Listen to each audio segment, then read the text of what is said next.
Hello, all you cool cats and kittens and Britney Spears fans. We are back with our favorite class reductionist, Caleb Maupin, who has just released a uh, controversial new book called BreadTube Serves Imperialism. We are thrilled to have you back to talk about this. I've watched as many clips as I can find of other people reviewing this book, and they seem to be really focused on the names you're dropping rather than the content of your argument, which surprise, that's I feel like what anarchists do sometimes, especially if they have lots of followers on the internet. Uh, you know, the good anarchists I know spend time organizing in the streets. Okay, these people, and you do go into that in your book, how some of these people, like, they just sit behind their computer and make videos. They're not really involved or engaged with anything. Um, and so I just want a disclaimer for my anarchist friends. I know do some heavy lifting in the streets out here, but it is very typical of these internet anarchists to pull shit like this. So Caleb, what is BreadTube? Where did that name come from? And what inspired you to write this book? Well, the book is a critique of a certain milieu of internet commentators who claim authority on Marxism and socialism, and are the primary voices representing or claiming to represent that ideology online in the United States. If you look for videos on Marxism, socialism, communism, you're going to get a BreadTuber who comes up, and what they say is not Marxism, and it's pretty inconsistent with Marxism, with anarchism, etc. And so, this book basically is a critique of their ideology. But the reason that I decided to do the book was because a little bit of information was passed on to me about somebody who might be advising them. And we can get into that a little bit later in the conversation. But based on that information, I thought a book needed to be written. The name BreadTube, interestingly, it comes from Peter Kropotkin. Peter Kropotkin, one of his most important books is called The Conquest of Bread. And so that's the basis for BreadTube. And actually, in chapter 2, I talk a lot about Peter Kropotkin. And Peter Kropotkin was a pretty good guy. I mean, I wouldn't agree with everything he did. There were certainly some moments where he let the revolutionary movement down. He was a bit of an ultra-leftist. He supported World War I at one point, which was kind of seen as selling out by a lot of folks. But there was a subway station named after him in the Soviet Union. He also, it's worth noting, his funeral was approved personally by Lenin. And in the Soviet Union, there was a funeral procession of thousands of people that mourned him. He was considered maybe not a member of the Bolsheviks, but he was definitely a fellow traveler of the revolutionary movement.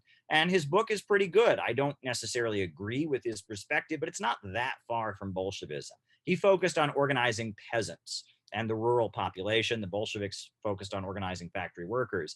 But BreadTube is a completely different entity. And the fact they draw from him is a little bit of a tragedy, because it kind of tarnishes his legacy. Because Peter Kropotkin was a very admirable figure. His autobiography about being a revolutionary is a very, very exciting read. I mean, it's a page turner. This guy was a very, very active person who was in and out of prisons and running from country to country his whole life. And he was also an inspiration for Mao.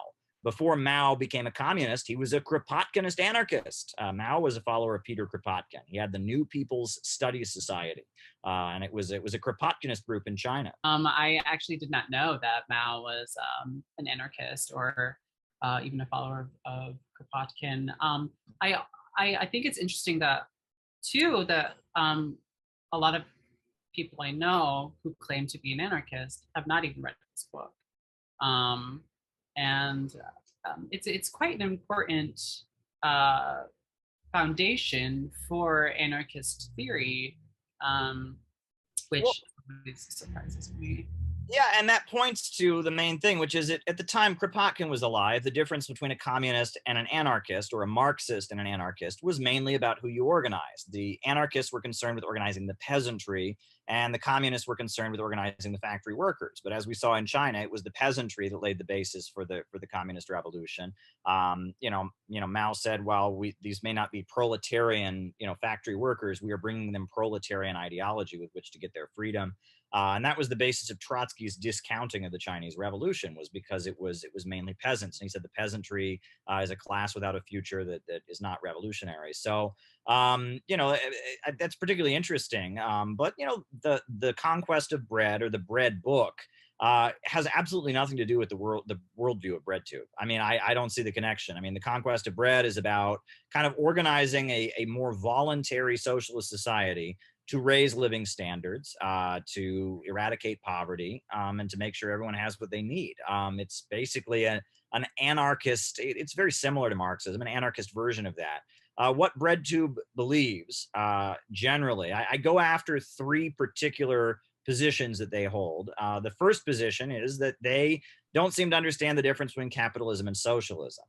They think that this is defined purely by the inequality between employers and employees, right? That capitalism is factory owners and factory workers, and that socialism is when you have worker cooperatives. And they fail to understand that that capitalism is a system of production organized for profit, and that simply organizing capitalism with workers as owners, right, and production for profit, where the workers get a share of the profits, does not eliminate that problem, right? That the problem of capitalism is that it's production for profit, and that you need a rationally planned, centrally planned economy, eliminating the rule of profit, to get beyond the horrors of capitalism. And that's the point of chapter 2 of the book.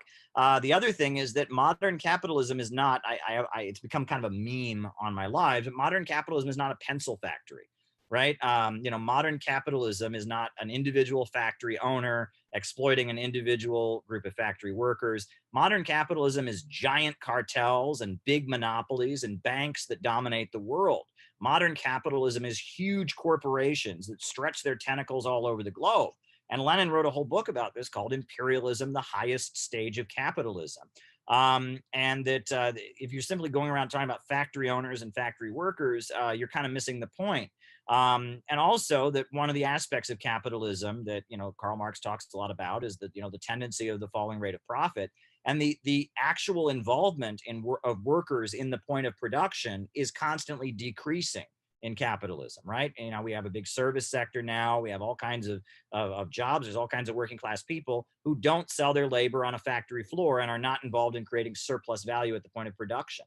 So those factory floor analogies, they're correct largely when Karl Marx wrote about them, and they're correct to this day, but technology is making that less and less a factor in the economy. But we still have an owning class, and we still have a working class, and that owning class still owns huge factories and banks and oil wells, and they operate them to make profits, not for social use, not for what's good for society, but in order to make profits. And it's that is the problem. Capitalism is irrational, right? It's production for profit, not for social use. Socialism is when you have a rationally organized economy that doesn't have the recurring problems that capitalism has, like overproduction, like technology eliminating jobs, like living standards dropping as technology increases, like poverty amid plenty, right? And that profits in command is the basis of the difference, and that capitalism is the rule in our time of huge multinationals and corporations. Capitalism in our time is imperialism, and that socialism is when the means of production function for the good of society. This is basic Marxism, but BreadTube has distorted that. Now, their model, which is that, as Vosch has said many, many times, that socialism is just everything being exactly as it is now, except every company is a worker cooperative. That doesn't solve the problems of capitalism. Imagine that Raytheon or Boeing or General Electric were a worker cooperative, right? Then all the workers would be lobbying Congress to go to war all the time because they would want their profits to increase. They would be getting a share of the profits, right? Imagine that the private prisons, the guards were all, shareholders in it. Well, they would be lobbying and actively trying to imprison as many people as possible to increase their share of the profits, right? Imagine that big pharma companies were cooperatively owned. Then all the employees would want as many people to get addicted to opioid medications as possible to increase their profits. The problems of production organized for profit, not for social use, don't go away simply by making the workers part owners. And furthermore, the capitalists have thought of this already. Many places you will see profit sharing schemes implemented simply because they want to make capitalism more efficient.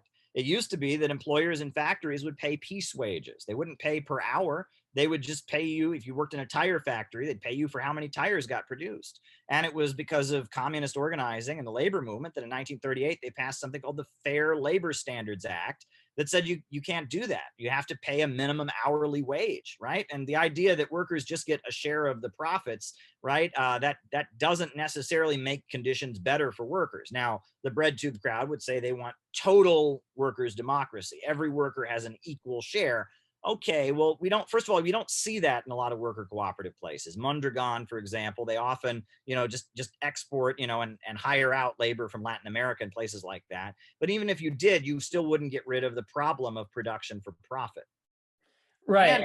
And Vosh has recently proved you right in this book recently with that clip, that there's this clip going around where he is basically saying that if the United States pulls out of these countries that they've devastated economically and underdeveloped, then China would come in and they'll their boots on the ground. I was like, girl. But it just underscores how little people like Vosh in the BreadTube universe don't understand how imperialism works. They think imperialism is an action. It's like going in and trading with other countries, or just like doing anything with any other country. But China is an anti-imperialist socialist country, and China goes around the world cooperating with other countries, not going in and imposing their markets on other countries. That's what the United States and its Western partners do. So he's kind of just proven your whole point of the book. Yeah, well, I mean, the thing is, Iran and China have for a long time had a plan of bringing stability to Afghanistan. And that plan is called trade and transport. And they want to bring railway through Afghanistan, give access to the ocean so that production could take place in Afghanistan. There could be job opportunities other than terrorist groups and narco gangs. China moving into Afghanistan, if you look at their track record, would be a pretty good thing for Afghanistan, right? China tends to stabilize and develop the countries it trades with, whereas the imperialists tend to tear down and demolish the countries that they trade with in order to keep them as captive markets. That's what the export of capital that Lenin talks about is. It's when you go to a country and you destroy their corporations and you export your corporations there. They have to buy all their stuff from you. NAFTA is a great example of imperialism. Mexico used to have its own farmers, but then with NAFTA, the U.S. agribusiness went in there, put all the domestic farmers out of business, and now they import their food from the United States. Same happened in Haiti. Imperialism is the British Empire going to India and burning down all the textile mills. Imperialism is the fact that Nigeria is the top oil producing country on the African continent, but yet the people there are poor. Why? Because the oil that comes from Nigeria goes into the pockets of Shell and ExxonMobil and BP and Chevron. The export of Western corporations to Nigeria, not the people of Nigeria. And the country that had the highest life expectancy on the African continent prior to 2011 was Libya, where the people had risen up and seized control of their oil resources, and with a socialist economy, used those oil resources to raise the people up out of poverty. And now, what did the imperialists do when they went to Libya? Did they make Libya better off? No, they demolished the place, and now it's a disaster, right? And if you look at what's going on around the world, right? All these wars, they're basically something else that BreadTube promotes, which is degrowth, right? BreadTube is going around saying, oh, there's too many people rising up out of poverty. People have too much stuff. Living standards are going up too high. And so, Iraq used to be a country that had its own economy and it raised people out of poverty, and now it's demolished. It's been degrown, right? Afghanistan, the Taliban had gotten rid of the narco gangs and had some infrastructure projects or something. Well, now they've been removed and there's been chaos, right? If you look at Syria, right? That was a Ba'ath socialist country that was working with Iran and China to develop. Well, now it's been wrecked by civil war. And the United States goes around the third world degrowing countries. It's degrowth, driving down living standards, right? Whereas China trades with these countries, and Chinese corporations go there, they do business, they build up the state sector, they build infrastructure, the things you need to have an economy expand, like highways, like railroads, like hospitals, like schools. A great example of that is, Ecuador. Ecuador. I went to Ecuador in 1999 when I was 12 years old. I went back to Ecuador in 2013, and that was after a socialist government had come in under Correa, and after a lot of Chinese investment had come in there. And it didn't demolish the economy of Ecuador. The economy of Ecuador vastly expanded. I mean, it was like a whole different country, the amount of development I had seen. Right. So I guess, when Vosh says that, well, China will come in, he doesn't seem to understand that that would probably be a good thing. Right. And that the whole reason the United States attacks these countries is to keep them in a state of poverty and underdevelopment, to maintain the monopoly of the West. Imperialism is about economics. And that's what these people don't understand. Imperialism is not an action. Imperialism is not a policy, and imperialism is not cultural per se. Right. And in fact, often the imperialists will promote, very, very backward, primitive things in the countries that they're colonizing in order to keep the underdevelopment. The British didn't try to, quote unquote, civilize the people of India and get rid of their caste system. They did the opposite. They reinforced the caste system, and they played Muslims against Hindus, and they did everything they could to reinforce this primitive, barbaric caste system that was holding back development and keeping people in India backward, that communists and revolutionaries in India have been struggling against. Right. The United States isn't going to the Middle East and forcing them to adopt, more modern views. The United States is backing the Saudis, who spread Wahhabism, the ideology of Osama bin Laden, all through the Middle East. And in Latin America, right? It's the Sandinistas that are wiping out poverty and wiping out illiteracy. It's the United States that is, arming the drug cartels and at the same time arming some of these very, very primitive indigenous groups that don't believe in electricity and things like that. So the idea that imperialism, get the movie Avatar out of your mind. It's not the movie Avatar, okay? That's a great movie, dances with Smurfs or whatever, but that's not, it's not imperialism, right? Economic relationship that Lenin describes in his book, Imperialism, the Highest Stage of Capitalism. Imperialism is keeping the world poor so that Western monopolies and big banks can stay rich. That's what imperialism is. It's not Avatar. It's not Dances with Smurfs, Dances with Wolves, whatever. It's not that, okay? And people are missing the point. But state capitalism, Caleb.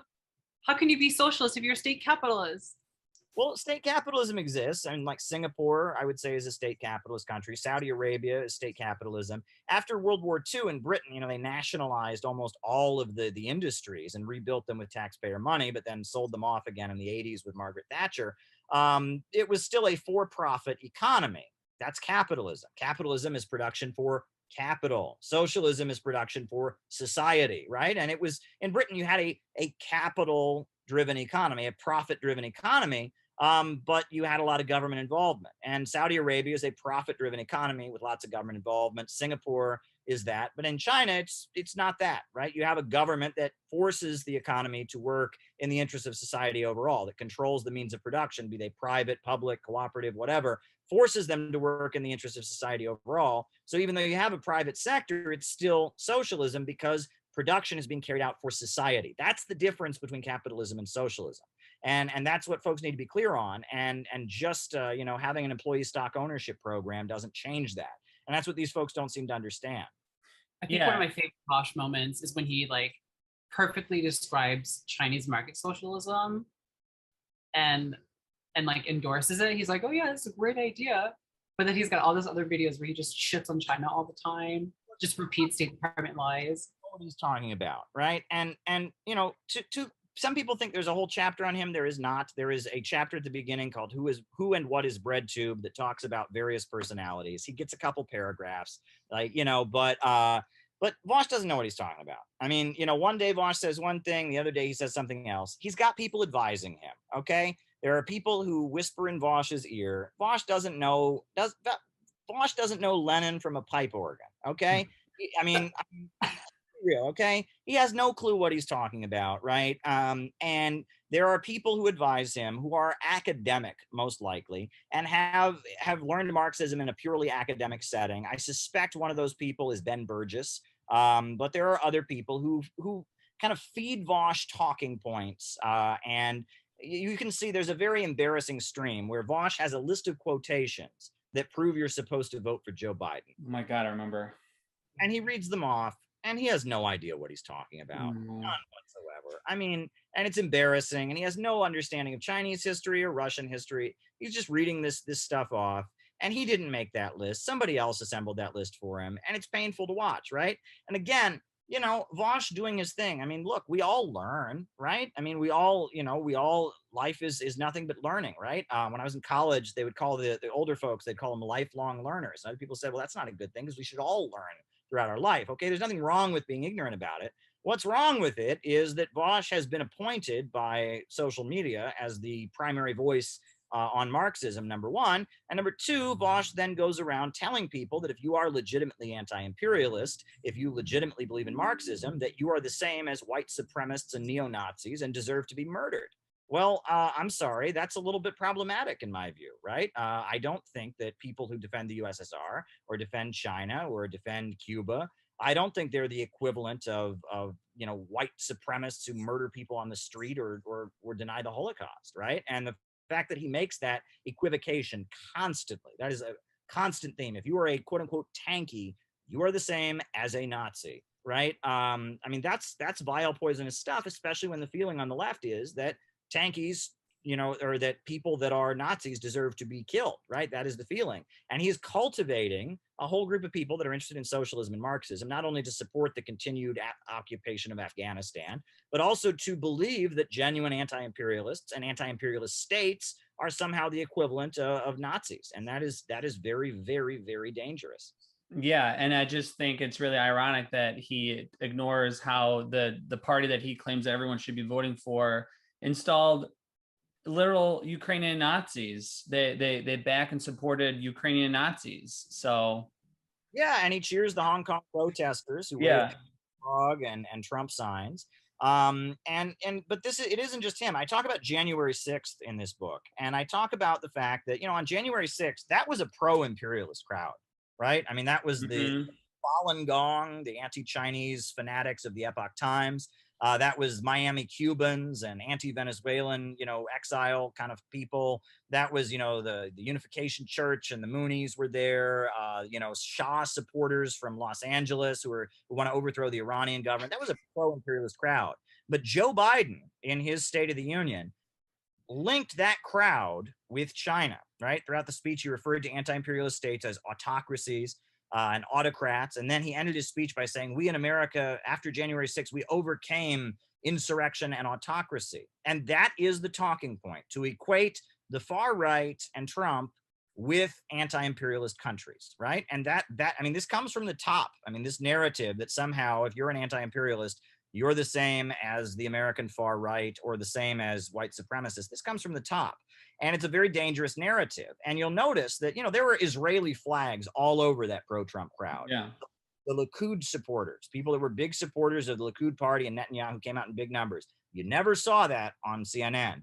But there were some confused, white working class people that brought Confederate flags, and they're deeply wrong to do that. That's a deeply offensive symbol. It should be taken down. I never want to see another Confederate flag in my life. It's an awful symbol.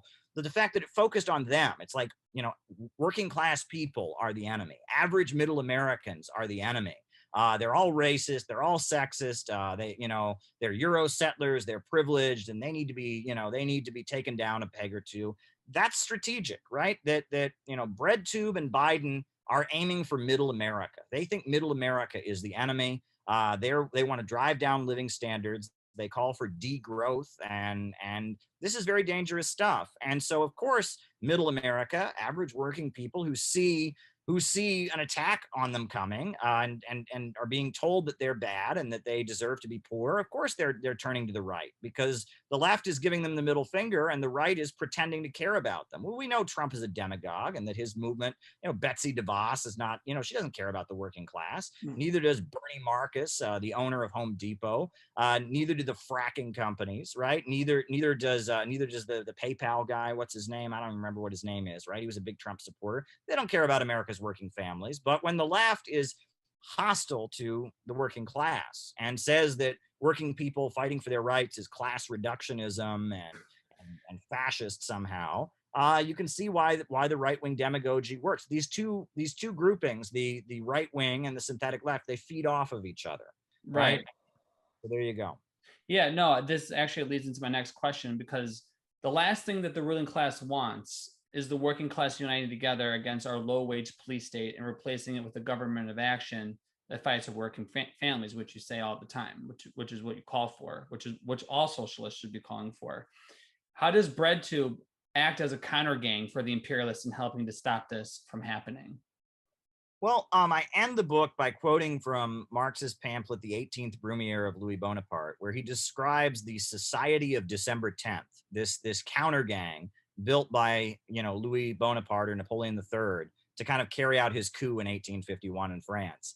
And it's a collection of various individuals who basically live at the expense of the laboring nation. He says it. He talks about literati and intellectuals that are interested in books. He talks about brothel keepers and pimps. He talks about people who hustle other people out of their money. He talks about this collection of kind of nefarious elements that I guess in France at the time were called La Bohème or Bohemians. He's talking about hippies, really. This collection of people, this Society of December 10th that Louis Bonaparte formed in order to push the agenda of one section, of the ruling class onto French society and stabilize French society. That kind of counter gang that was formed to stabilize French capitalism in 1851. I quote from Marx talking about that. And basically, if you look at it, BreadTube is a modern day incarnation of that phenomenon. There is a fight in the ruling class right now. The lower level capitalists are fighting with the more entrenched and powerful capitalists. BreadTube represents one faction. And probably the closest thing to a smoking gun that we can find on that is the information that I was provided. So in the book, I talk about an individual named Steve Hassan. And Steve Hassan is basically, he's the top deprogrammer. And he calls himself a deprogrammer. And he's an individual who, I guess, his life story is that he joined the Moonies, the Unification Church, when he was 19, and he left that organization, and now he goes around talking about how cults are bad and getting people out of cults. And he got on television right after January 6th and said that there needed to be a mass deprogramming in the United States, basically. A deprogramming of the country from Donald Trump. And he wrote a book called The Cult of Trump, arguing that Trump is the leader of a cult. There needs to be a mass deprogramming. And the other thing is that, Steve Hassan's history as a deprogrammer is quite interesting. He admits that he was involved in what he calls involuntary deprogrammings, i.e. kidnappings. There's some other nefarious things. I mean, his mentor was Robert J. Lifton, who was a U.S. Air Force psychiatrist who was involved in a huge amount of research on American GIs who were captured in Korea and were converted to communism, wrote a whole book about, why people become communists, and the whole theory of brainwashing comes from Robert J. Lifton. In addition to that, Steve Hassan, has several times hinted that he has some inside information about his former associates in the Unification Church and their relationship with the CIA. And the more you look at Steve Hassan, he's not just a guy, okay? He's not just a psychologist. He's somebody who's very, very well connected. And, he has streamed with Faraday Speaks, Caleb Kane on the channel. They have done streams together. They have a relationship, and it was passed on to me by some folks who I will not name, some unnamed sources who monitor Steve Hassan's work. He's made a lot of enemies over the years with his involuntary deprogrammings, and there's some signed affidavits by some people like Arthur Russell that say he's done some particularly nefarious stuff. Steve Hassan has a lot of enemies, and he's monitored by various people. And I was informed that he was advising Contra Points and some other people in the BreadTube universe, and that their aim was to deprogram people that have been won over, become part of the alt-right. And that makes sense if you watch Contra Points videos, if you watch some of the material they put out there, that BreadTube, a lot of what they're doing is an effort to deprogram people from the cult of Trump, the cult of QAnon, the cult of white supremacism. and that they're being advised by this very nefarious individual who's very well connected, it seems, within the U.S. government and how to do it. So that's a direct connection, right? Now, some people have misquoted me and said that I said they were being funded by the State Department. That's not the case, because there would be receipts for that. I mean, everyone the State Department gives money to, it's pretty upfront, right? This is much more shady and nefarious, but the fact that Steve Hassan is part of this BreadTube universe, the fact that he's calling for mass deprogrammings, the fact that AOC echoed his call and said that there needed to be deprogrammings of Trump supporters, the fact that Vosh tweeted out that that you can't have democracy and these people need to disappear, is what he said after January 6th. He tweeted out there needed to be basically a mass disappearance of Trump supporters in the United States. This all points to BreadTube being more than just some people fooling around on the internet.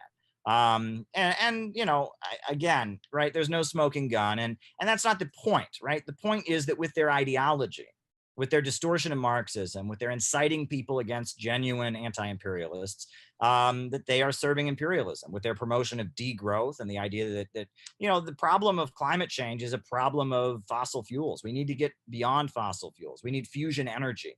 We need higher forms of technology, not lower forms of technology. And we need to get beyond production organized for profit, right? If we want to have a sustainable relationship with our natural resources, we need a rationally organized economy. We need to get rid of production for profit. The one thing that BreadTube insists you cannot do, right? That's what we need to do. The idea that the answer to climate change is degrowth, is making everybody poorer. That's not the solution, but it is the solution that the people that are already at the top of the world would like. I'm sure that's the solution that they're looking for. So that kind of shows you what BreadTube is all about. The book it's 4 chapters, right? Chapter 1, who and what is BreadTube, the nature of the counter gang.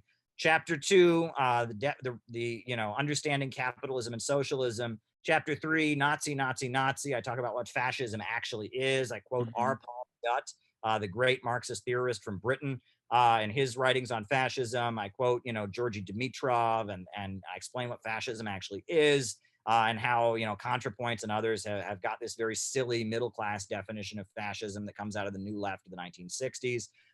Chapter 4, I talk about, left pessimism. I talk about George Sorel, the syndicalist anarchist who was the inspiration for Benito Mussolini and fascism, and how left-wing pessimism and the birth strike, the idea that we need to reduce the population, the idea that economic growth is bad. I talk about Margaret Sanger and how she went from Marxism to Malthusianism during the 1920s. I talk about that. And then I have a conclusion. And then there's a couple appendices. I talk about the Center for Political Innovation. And I give I have a note on the political development of the author. I talk about who I am, right? Where did I come from, right? I mean, people should know who I am and why I'm writing this.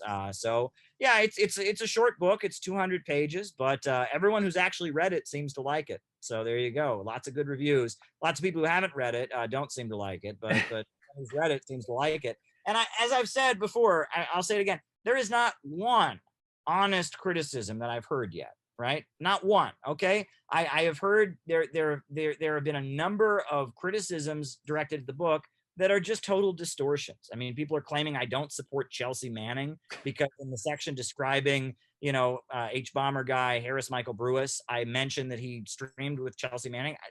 What is that? That's not what that means. There's a claim that multiple people have claimed there's not a single citation in this book. There is a very long bibliography. I cite the CIA World Factbook. I cite Drama Report. I cite the New York Times. I cite Marx. I cite Lenin. I cite Dimitrov. I cite R. Palm Dutt. I cite Steve Hassan's own words from the Jordan. Right here. I mean, it's like, these people, they just lie. This is not an academic piece. This isn't a college thesis. If you were looking for there to be like parentheses after every paragraph, that's not the kind of piece it is. This is a popular essay. This is a popular essay explaining Marxism. And my hope, and it's worked out very, very well, is that, BreadTube folks will buy this and read it and learn something about actual Marxism. And maybe a few of them can join the efforts to actually get the working class to organize itself and fight for a government of action that'll fight for working families. And I will say it's worked out. This book is the #1 new release on Amazon in the category of anarchism, right? The #1 new release. It was, for a while, it was number 5 overall on Amazon in terms of in anarchism. Now it's about number 10 overall. But of all the books on all of Amazon about anarchism, this is the number 1 new release you're looking at. So I must have done something. They took the bait, and it's like they're so arrogant. I mean, it didn't occur to them that, like, if you just, I mean, like, I didn't even publish the book. I hadn't even published the book, and already there was somebody had a screenshot of the of me talking about the book, and was claiming all kinds of things about the book before it was even published. And then, like, the second it was published, these BreadTubers were talking about it. Bring it on, guys, please, because everybody the book sees that they're lying. And I don't understand this. Why? If you're going to criticize something I say, criticize something I actually say. Criticize one of my actual positions, right? I'm sure they disagree with me about the definition of socialism, about the definition of fascism, degrowth, etc. But they don't want to argue about that. They just want to take things out of context. They want to tell lies, and they want to, they're trying really hard to convince people that I'm a white supremacist, right? And it's like, I mean, are these people not capable of arguing about anything real? It's really kind of disturbing. I'm describing who these people are. That's the purpose of chapter 1, which seems to be the only chapter any of these people ever care about. I mean, I wrote a whole book about what they believe and why it's wrong. All they care about is the opening section where I mention a few of their big names, and then they want to, like, take sentences. And it's like, again, this is like high school gossip, right? Like, there's real politics out there, for goodness sakes, right? And who are these people? And who are these people is a fair question, because I've been doing Marxist activism for well over 10 years. Occupy Wall Street was 10 years ago, and I'd already been doing it for 3 or 4 years, at that point. I've never met any of these people, right? No one has ever heard of any of these people. There's no record of them being in any anarchist group, being in any socialist group. These people just out of nowhere appeared. Thought Slime was a failed comedian who doing YouTube movie reviews, and then just suddenly out of the blue, oh, he's the top anarchist on the internet, right? Vosh, I mean, he came out of nowhere. Again, his dad's a Hollywood producer who worked on The Matrix. I mean, Contra Points is, got an academic record, but there's people who actually believe in these ideas, who've been going around, trying to promote them and actually understand these ideas, but they don't suddenly blow up, right? And they don't get promoted in mainstream media. One thing that's interesting is that, Destiny is technically not part of BreadTube. Destiny Stephen Bunnell, but he's the kingmaker of BreadTube. I mean, they all trace back to him. I mean, Vosh started out on Destiny's streams, right? There's a relationship with Contra Points there, and I mean, you can go down the line. And Destiny is a quite nefarious person. I mean, let's not forget that Destiny had his little meltdown where he called for, he voiced support for white nationalists shooting down Black Lives Matter activists, right? I mean, so it's like, you want to play 6 degrees of separation. And who is Destiny, right? So Destiny, Stephen Bunnell, he's from Nebraska, and he was a carpet cleaner, but he was really good at playing StarCraft 2, which is a video game for those who may not know. I remember StarCraft. Yeah. And I guess he figured out a way to monetize his playing of the video game, so he did not have to work as a carpet cleaner anymore. And that made him kind of a hero. He was the first full-time game streamer. He was kind of a celebrity, and he was a libertarian, basically. While he played video games, he would make political comments.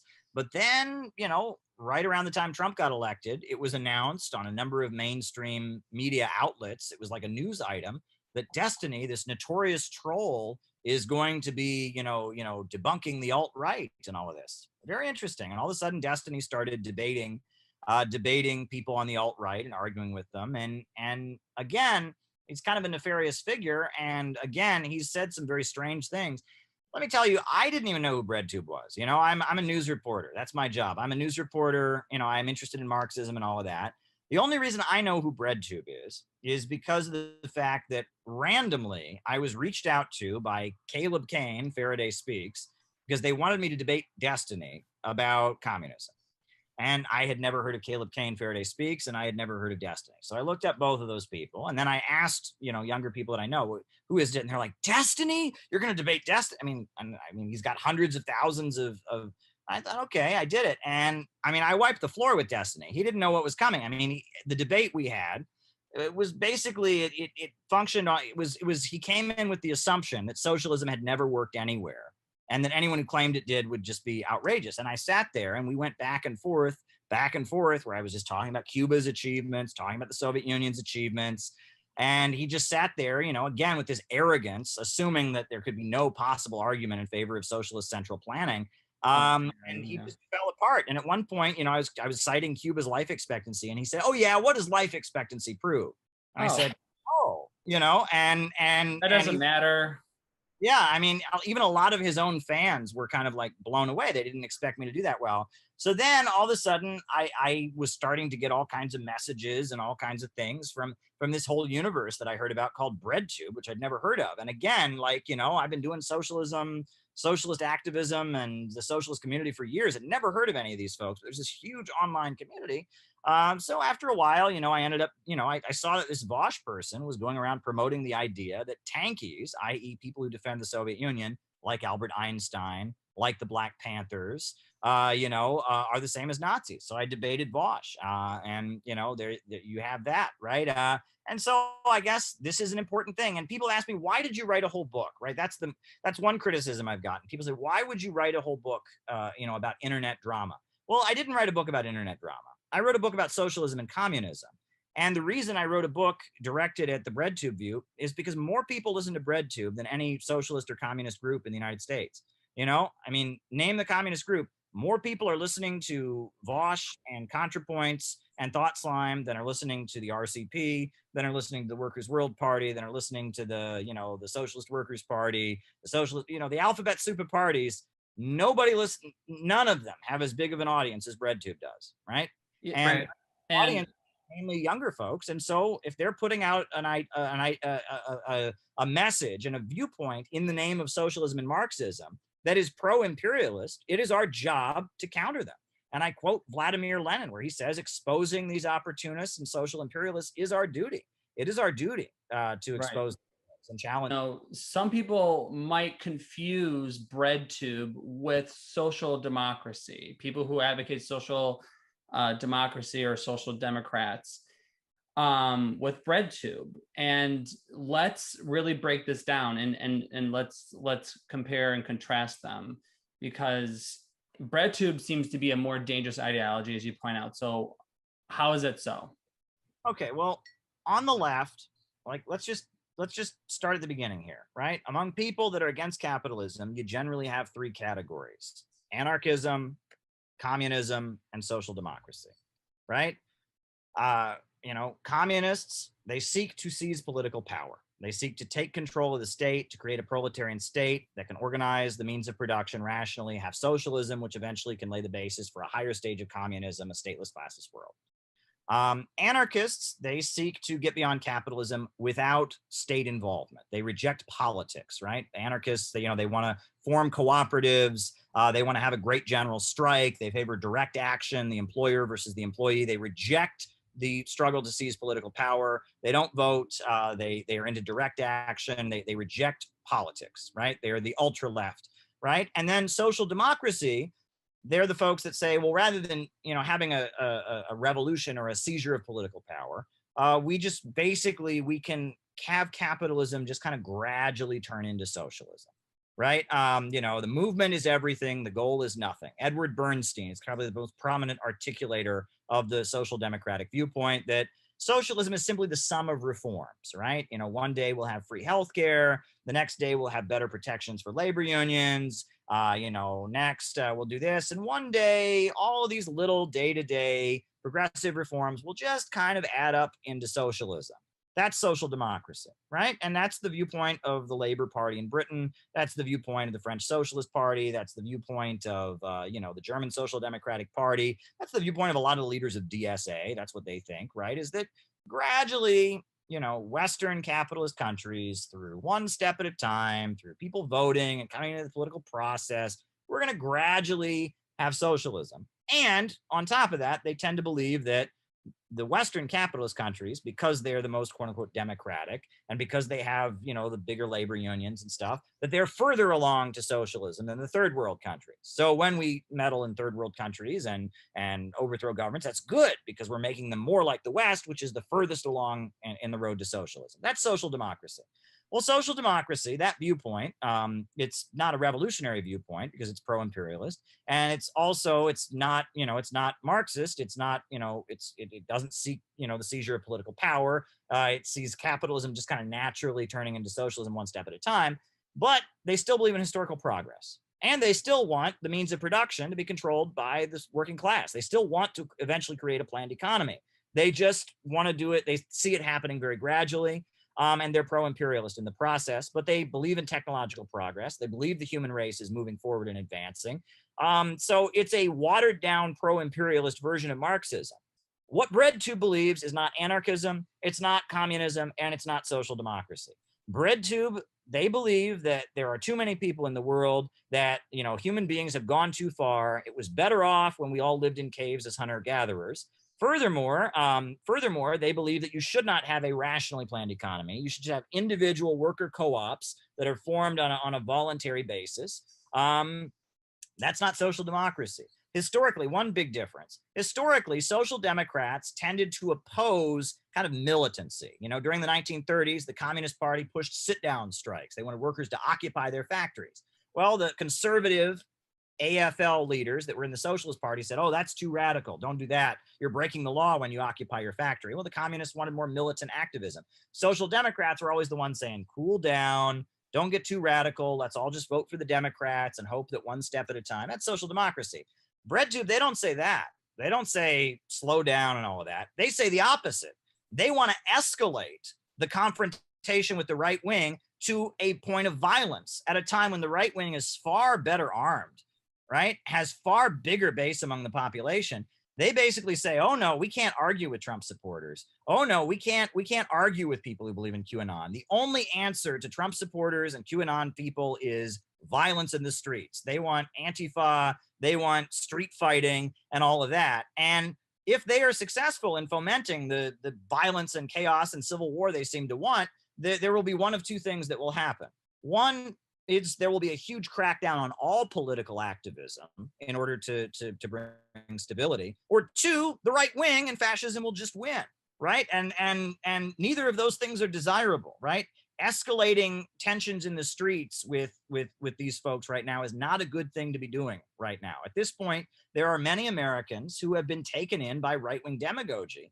And what needs to be done is they need to see that the reason that their jobs have been eliminated, the reason that their kids are stuck in low wages and student debt, the reason that things are bad is because of capitalism, and that we have a common destiny with people around the world that are struggling against imperialism. But BreadTube, first of all, they don't want living standards to rise, and second of all, they seem to want to escalate to some kind of confrontation with middle Americans and with average folks who are drawn into the right wing. And that's very, very dangerous. So it's the opposite of social democracy. Social democracy is always pouring cold water on it, toning things down. These folks want to escalate it really fast at a time when that would be not strategic. There's an ideological problem in America right now. People don't understand Marxism. Right? Trump tells everybody that Joe Biden's a communist. Oh, you're mad about how things are? Well, it's because we live under communism. My God. And, BreadTube says communism's a pencil factory or something. I mean, there's an ideological problem. And that's why I formed the Center for Political Innovation, to try and address this ideological problem. People need to be educated about Marxism. One of the things that nobody will ever do on the internet is admit that they were wrong. Well, I will admit that I was wrong. For years, I was an activist in a particular communist group, and our answer was build the movement, build the movement, build the movement, right? If only the protests can get bigger, we can just go build the movement, that'll be the answer. I was wrong. You can't build the movement if, you have to get to average Americans, right? And right now, the movement is so controlled by the Democratic Party that building the movement is not desirable. We need to get out of the movement and get to the masses, right? And that's what we need to do. And this build the movement strategy is not going to work. And again, average Americans have no idea what Marxists believe, no idea what socialists believe. And our job at this point is to get to the masses. So touching on your book still, the you mentioned Contra Points video about fascism in your book. I've seen that video a few times, and I do have my own problems with it. and even though I do like some of her content, she seems to be redefining fascism, without a lot of like reading fascist writers or thinkers. So could you tell us about how her video fails to define fascism, and how this theme of redefining these these ideologies, wow, my question trailed off. Could you tell us how this is a problem, and not just with like BreadTube, but with even like socialists and even liberals don't even seem to understand their own ideology, because we just keep redefining things and like making shit up, I guess. Sure. Well, first of all, I want to say Contra Points, of all of the BreadTubers, I would say she's really the best. She's the highest caliber. And a lot of her content is very good. Her video on incels is tremendous. Her video on Jordan Peterson is tremendous. And that's why a lot of the BreadTubers hate her. You know, because she's accused, and she's admitted in her videos, that she's widely accused of, quote, sympathizing with bigots, because she tries to understand why people believe these things before she argues against them. And you're not allowed to do that in the BreadTube universe. No. Everyone who you can declare to be racist, sexist, or transphobic needs to be just immediately beaten up and canceled. You know, that's how BreadTubers see things. But Contra Points, I guess she takes her job as a deprogrammer seriously and is trying to find out why people believe things, and so she can counter them, which is like, wow, you know, I mean, it seems like common sense to me, but in the BreadTube universe, it's an unforgivable crime.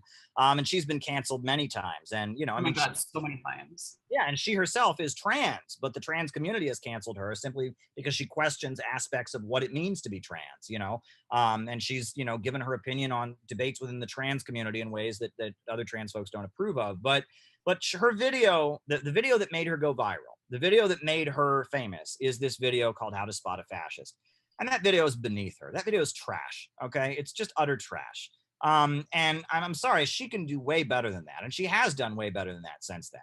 And that video, it starts out by talking about what fascists are, and it defines white nationalists, right? Which are, you know, the followers of Richard Spencer. You know, she gives 3 beliefs that they believe in. I guess they believe that, you know, there is a genocide being conducted against white people, that there's a secret Jewish conspiracy backing that genocide, and that the answer is the creation of some kind of white ethno-state, right? Whites only territory within the United States. Well, that's pretty accurate. That's what Richard Spencer, white supremacists, that's what they believe. And I've debated against those people.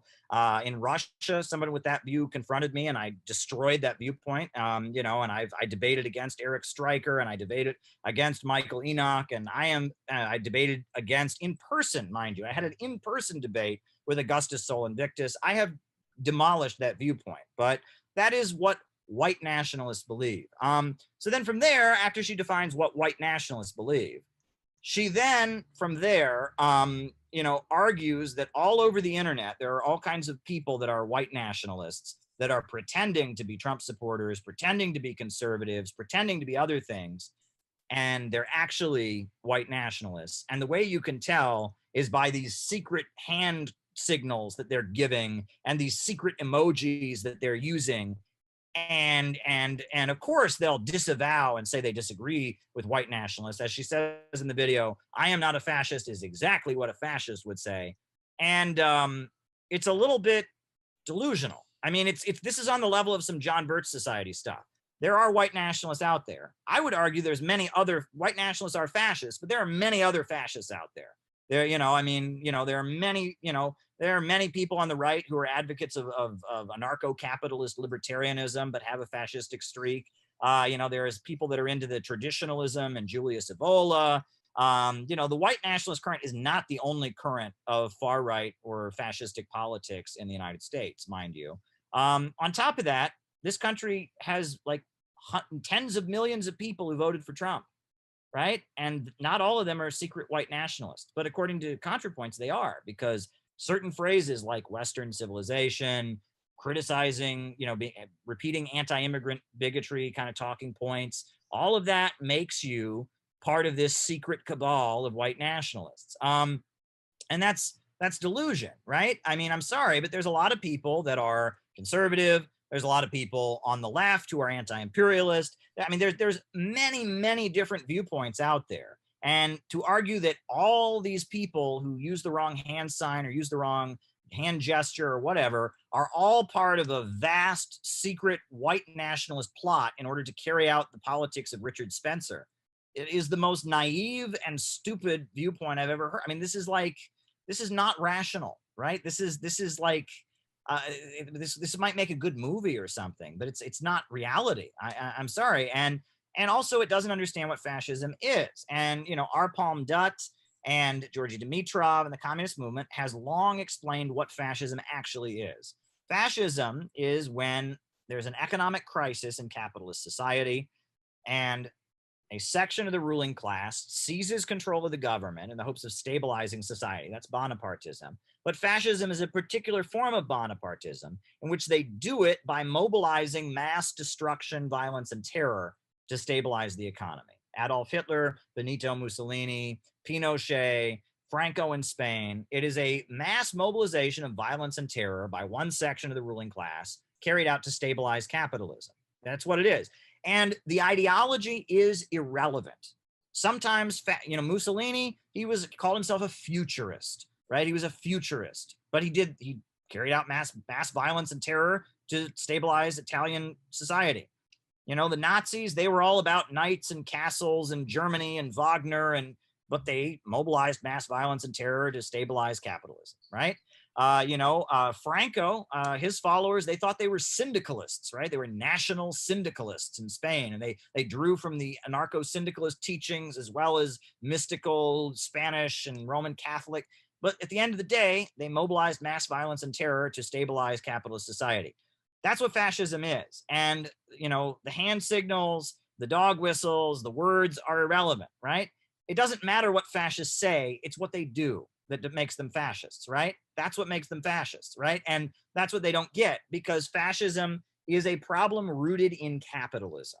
And capitalism breaks down, it moves toward fascism. That is the natural outgrowth of capitalist economic crisis, is fascism. The only way to stop fascism is to have socialism, right? But Contra Points and her video is a continuation of a long-standing trend of trying to get away from this scientific understanding of fascism and make fascism into something different. And that long-standing trend is directly traceable to the CIA, their Congress for Cultural Freedom program, and you can talk about Theodore Adorno and his book, The Authoritarian Personality, which he worked on with, you know, people associated with the Tavistock Institute, which is a British intelligence psychological research facility located in Britain.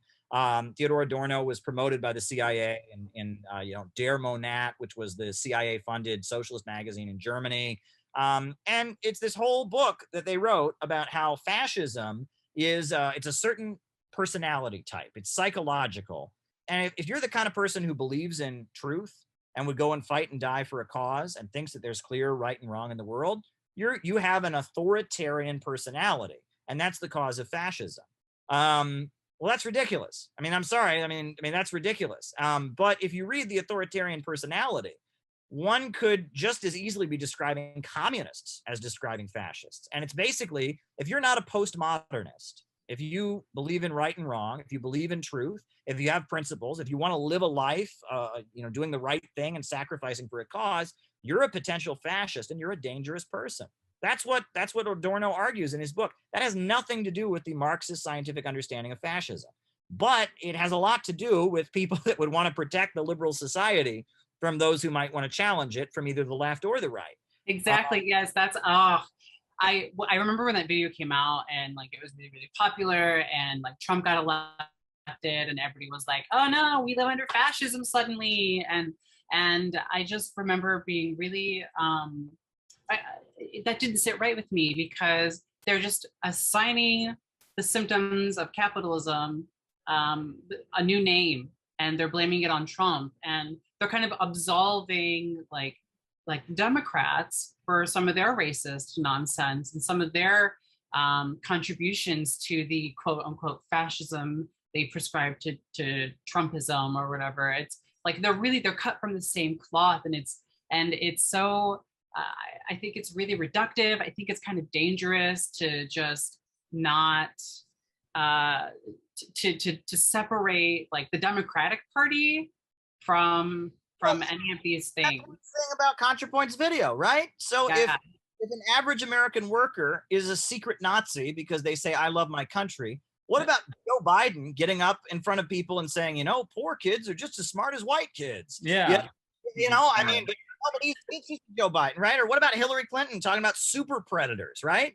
And again, and the left condemns them for saying these things, but that's never smoking gun proof that they're part of this vast secret white nationalist cabal that's going to seize the government, right? I mean, this silly conspiracy theory that is the basis for BreadTube politics, right? It's not understanding what causes the tendency to move toward fascism in a capitalist crisis.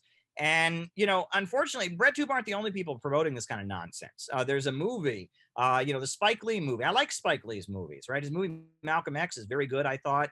He's made other movies, but, Do the Right Thing is a great movie. But, his movie Black Klansman, it's a great movie. It's very entertaining, but it kind of leads to this conclusion that the problem isn't capitalism. It's that there's all these Nazis and Ku Klux Klan people that have secretly infiltrated the government. So what we have to do is we have to get good people in the government to rout out this conspiracy, and that'll make everything okay. And you know what that sounds an awful lot like, and I hate to say this, and I'm sure people are going to just get so angry when I say this, it sounds a lot like, anti-Semitism. What do anti-Semites say? Well, capitalism's fine, imperialism's fine, Western civilization is fine. There's just this evil cabal of people that are plotting, to do something. We just, purge Western civilization of this evil cabal, everything will be fine. When you start talking that way, you're not a Marxist. That's not scientific thinking. That's not economic understanding. That's just silly stuff. And BreadTube, what they believe is this weird, mirror image of anti-Semitism, a secret plot of anti-Semitic white nationalists have maneuvered into the government. So we need to mobilize everyone into a fit of cancel culture, pro-Biden sentiments, purge the vast white nationalist conspiracy, and then everything will be fine. Well, no, everything's not going to be fine because the problems are rooted in the capitalist system, right? That's what Dimitrov understood. That's what Marx understood in his book, 18th Brumaire. That's what was understood by R. Palm Dutt in his book, Fascism and Social Revolution.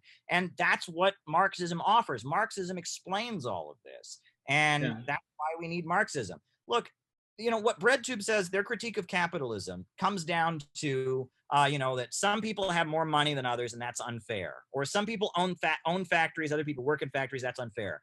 Marx was not the first person to say stuff like that. People have been saying that for hundreds of years before Marx ever showed up, okay?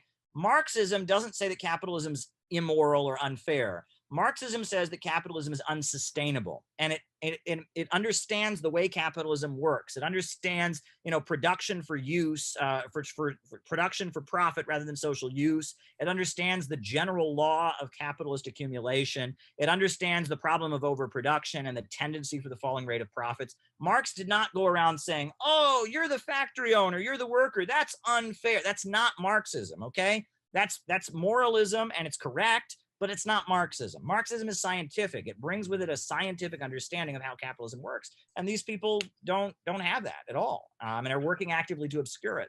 Yeah, no, you kind of touch on my next question, because a common theme on our show is how being a communist is synonymous as being a patriot. So, but we often see BreadTube people and other synthetic leftists and ultra leftists attack anyone that dares label themselves as patriotic, as a national chauvinist, or whatever a label they like to put on it. Why is this the case? And talk about the history of socialist patriotism in America. Okay, well, first of all, we want to just distinguish between patriotism and nationalism, right? Nationalism is loyalty to one's nation, and it is, putting the needs of that nation above others, right? If you're a British nationalist, you put the needs of the British nation above all others, right? If you're a French nationalist, you put the needs of your French nation above all others, and that's different, right? And the United States is not a nation state, mind you, right? We don't have the attributes of a nation. We don't have a common culture, a common language, a common heritage. We're not a nation. The United States is not a nation, so you can't even really be an American nationalist. There are some people that might disagree with me, but being an American nationalist is, first of all, it's an oxymoron. But second of all, if it weren't, I would be opposed to it.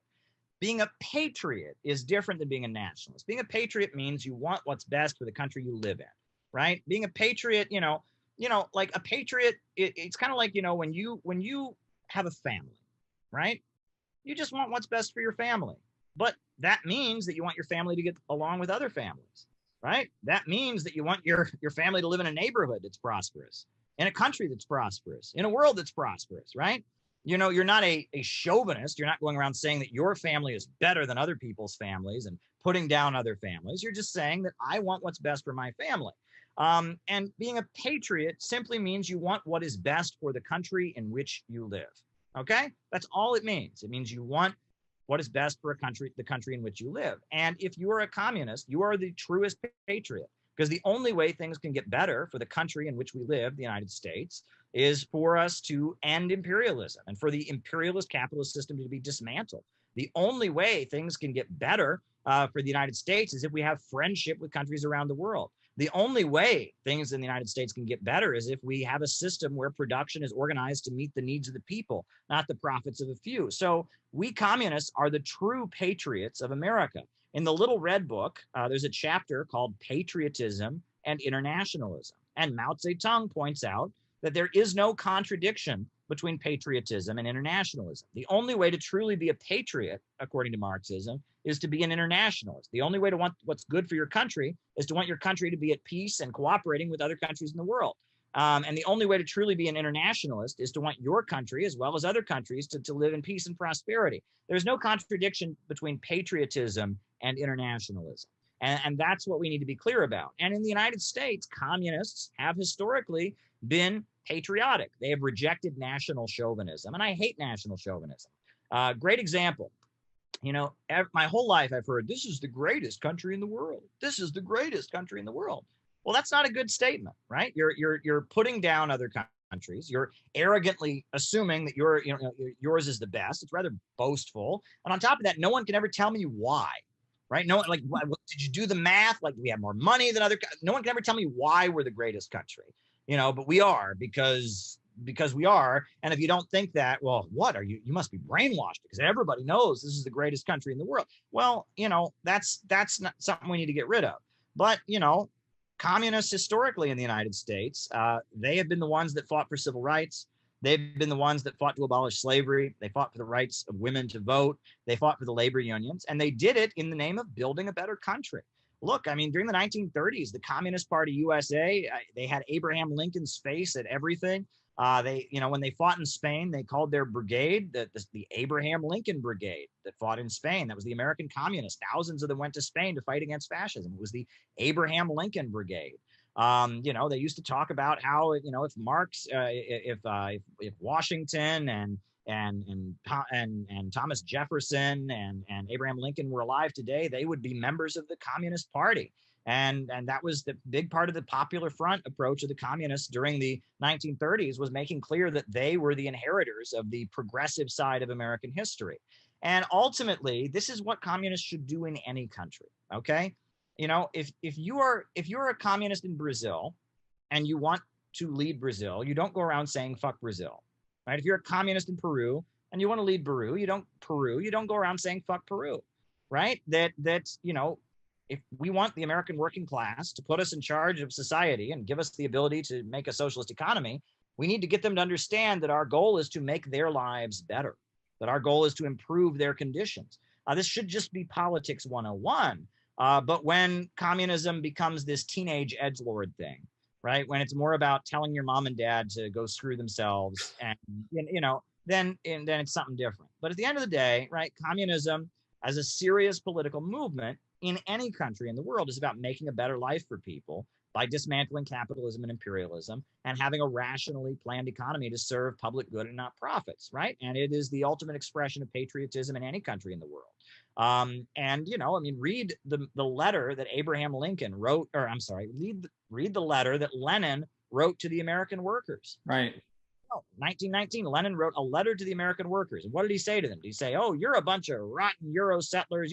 No. He said that the American people have a revolutionary heritage, right? And he talked about the Civil War and the struggle to abolish slavery and how heroic that was. And he talked about how, you know, the defeat of the British Empire in 1776 and how good that was. You know, Marx had you know, and Marx and Lenin, they appealed to the progressive side. We communists have to fit ourselves into American history.